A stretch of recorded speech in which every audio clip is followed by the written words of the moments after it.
अगर आप barium chloride लेते हैं तो बेरियम क्लोराइड का फॉर्मूला है BaCl2। इसका रिएक्शन आप कराते हैं सल्फ्यूरिक एसिड से, फॉर्मूला है H2SO4। इसका रिएक्शन कराने पर आपको दो नए कंपाउंड मिलते हैं, एक तो मिलता है BaSO4 और ये एक प्रेसिपिटेट है, हमने डाउनवर्ड एरो से बता दिया, और ये वाइट कलर का आपको प्रेसिपिटेट मिलता है। प्रेसिपिटेट को शॉर्ट में आप PPT भी लिख सकते हैं। तो वाइट कलर का प्रेसिपिटेट मिलता है और साथ में आपको मिलता है HCl। रिएक्शन कैसे हुआ देखिए, BaSO4 के साथ कंबाइंड हुआ और H2Cl2 के साथ कंबाइंड हुआ। तो यहाँ पे आपको वाइट PPT मिलता है, दैट इज BaSO4, जिसको आपने डाउनवर्ड एरो से रिप्रेजेंट किया। This arrow represent the formation of precipitate. तो ये आपका प्रेसिपिटेशन का एक दूसरा एग्जाम्पल हो गया। अब हम स्टार्ट करते हैं third part, that is evolution of gas. जब रिएक्शंस होती हैं, केमिकल रिएक्शंस होती हैं, तो कुछ केमिकल रिएक्शंस के कंप्लीट होने पर गैस भी रिलीज होती है, किसी भी तरह की गैस बनती है। सो केमिकल रिएक्शन का एक कैरेक्टरिस्टिक्स है इवोल्यूशन ऑफ गैस, है ना। इसके लिए एक एग्जाम्पल ले सकते हैं आप कि जब जिंक ग्रेन्यूल्स सल्फ्यूरिक एसिड के साथ रिएक्शन करते हैं तो हाइड्रोजन गैस निकलती है। ये देखिए रिएक्शन, यहाँ पर अगर आप देखें तो ये जिंक के ग्रेन्यूल्स हैं, ये H2SO4 यानी सल्फ्यूरिक एसिड है, और ये जब रिएक्शन करती है तो जिंक सल्फेट बनता है और साथ में ये हाइड्रोजन गैस निकलती है। यहाँ पर आप देख रहे हैं कि ये एक अपवर्ड एरो लगा है। Upward arrow is the sign of evolution of gas. ये किसका साइन है? गैस के निकलने का साइन है। सो इवोल्यूशन ऑफ गैस को अगर आप देखें तो यहाँ पे ये जो गैस निकल रही है हाइड्रोजन गैस, इसका एक कैरेक्टरिस्टिक फीचर है, हाइड्रोजन गैस बबल्स देती हुई निकलती है। तो आप पहचान सकते हो कि अगर बबल्स देती हुई निकल रही है तो it may be hydrogen gas हो सकती है। तो इस रिएक्शन में ये हाइड्रोजन गैस निकल रही है और एरो जो है वो रिप्रेजेंट कर रहा है कि ये गैस इस रिएक्शन में निकल रही है, इवॉल्व हो रही है। और इस रिएक्शन के कंप्लीट होने पर जो फ्लास्क है, यानी जिस फ्लास्क में आप इस रिएक्शन को कर रहे थे, उसका टेम्परेचर इंक्रीज हो जाता है, यानी वो थोड़ा हॉट हो जाता है। तो इसका मतलब इस रिएक्शन में टेम्परेचर भी चेंज हो रहा है, यानी एक ही रिएक्शन में दो चीजें हो रही हैं, इवोल्यूशन ऑफ गैस भी हो रही है और टेम्परेचर में चेंज भी हो रहा है। तो अभी अभी मैंने आपको बताया था कि एक ही केमिकल रिएक्शन में दो तरह की चेंजेस आसानी से देखने को मिल सकते हैं। तो अब आप देखेंगे कि कुछ रिएक्शंस में जब आप देखते हो कि कुछ रिएक्शंस में, सॉरी एक सेकेंड फिर से दिखाती हूँ आपको। हाँ, नेक्स्ट जो है वो चेंज इन कलर, यानी कुछ रिएक्शन में कलर भी चेंज होता है। कैसे कि आपने रिएक्टेंट जो लिए थे उनका कलर कुछ और था और जब नए प्रोडक्ट बने तो उनका कलर कुछ और हो गया। सो कुछ केमिकल रिएक्शन में चेंज ऑफ कलर भी देखने को मिलता है। यहाँ पे आप एग्जाम्पल ले सकते हो कि आपने कॉपर कार्बोनेट लिया जो किस कलर का होता है? ग्रीन कलर का, और आपने इसको हीट किया, गर्म किया। गर्म करने पर ये टर्न हो जाता है कॉपर ऑक्साइड, यानी जब आप कॉपर कार्बोनेट को गर्म करते हैं तो कॉपर ऑक्साइड बनता है। This is copper carbonate and this is copper oxide.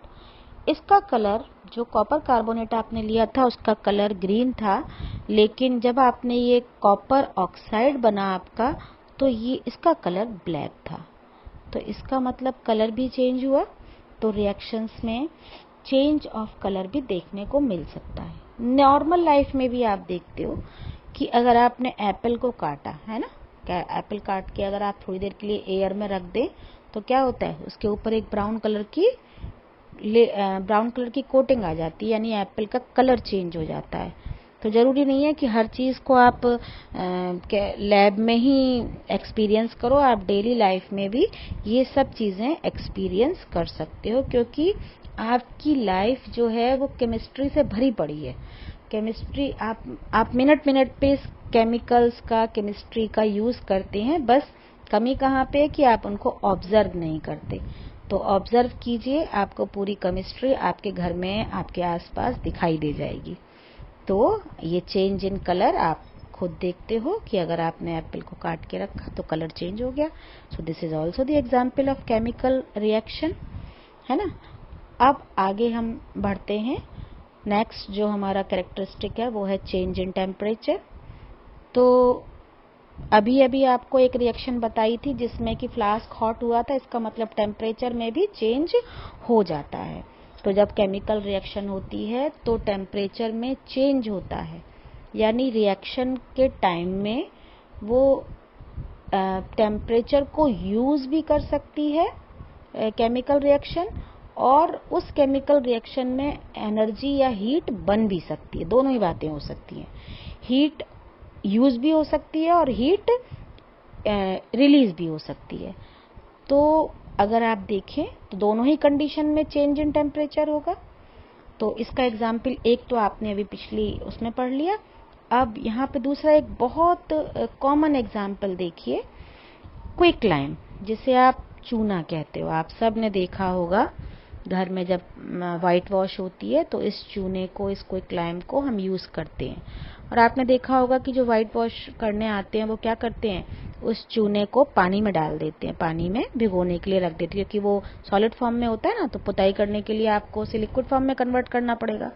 तो उस क्विक लाइम को वाटर में डाल देते हैं, और जब वो वाटर में डालते हैं तो आप देखते हो कि वो उसमें से धुआं उठता है, वो बहुत गर्म हो जाता है। इवन आप अगर उसके अंदर अपना हाथ डाल दो तो आपका हाथ जो है वो बर्न हो जाएगा, इतना गर्म हो जाता है। और उसके बाद वो कन्वर्ट हो जाता है क्विक लाइम स्लैग्ड लाइम में, यानी इसको हम कहते हैं हिंदी में बुझा हुआ चूना। तो ये एक चेंज इन टेम्परेचर का बहुत अच्छा एग्जाम्पल है जो कि आप डेली लाइफ में देखते हो। तो अगर जिसमें आपने ये क्विक लाइम और वाटर को ऐड किया, अगर आप उस बीकर को टच करें तो आपको हॉट फील होगा, इवन इतना हॉट कि आपका हाथ भी बर्न हो सकता है अगर चूना ज़्यादा अमाउंट में हो। तो इसीलिए वाइट वॉश जब करते हैं तो बहुत तेज़ी के साथ चूने को पानी में डालने पर धुआं निकलता है और वो जो सॉल्यूशन है वो बहुत ज़्यादा हॉट हो जाता है। तो here is the reaction, CaO is the quick lime. ये क्विक लाइम का, इसे आप कैल्शियम ऑक्साइड भी कहते हैं, क्विक लाइम का फॉर्मूला है, ये याद रखेंगे इसको। वाटर के साथ रिएक्शन हुआ तो कंपाउंड बनता है CaOH होल ट्वाइस।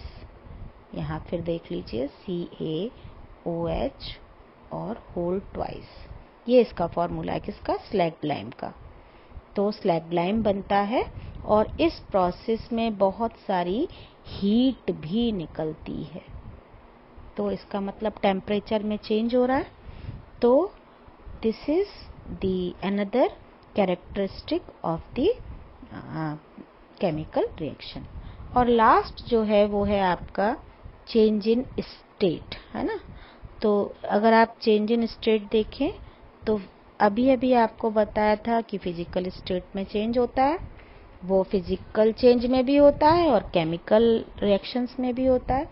तो इसका चेंज इन स्टेट का एग्जाम्पल है कि जब आप वैक्स को बर्न करते हैं तो वैक्स किस फॉर्म में होती है, वैक्स कैंडल के फॉर्म में, है ना। कैंडल के फॉर्म में आप बर्न करते हो तो वाटर और कार्बन डाइऑक्साइड बनता है, ठीक है। जब आप वैक्स को बर्न करते हैं तो वाटर बनता है और CO2 गैस बनती है। तो वैक्स क्या है, एक लिक्विड है, लेकिन कार्बन डाइऑक्साइड क्या है, एक गैस है। यानी लिक्विड जो है वो किस में कन्वर्ट हो गया, गैस में। तो इसका मतलब स्टेट में भी चेंज होता है। और भी बहुत सारे चेंजेस हो सकते हैं, जैसे कि किसी में स्मेल चेंज भी आपको देखने को मिल सकती है कि पहले सॉल्यूशन की स्मेल कुछ और थी, बाद में सॉल्यूशन की स्मेल कुछ और हो गई। तो और भी बहुत सारे सिग्निफिकेंट चेंजेस आपको देखने को मिलते हैं, लेकिन जो मेन चेंजेस हैं वो यही हैं। तो मुझे लगता है कि आपको समझ में आ गया होगा कि केमिकल रिएक्शंस क्या होते हैं और आप कैसे आइडेंटिफाई करेंगे कि केमिकल रिएक्शन हो रहा है या नहीं। Thank you students.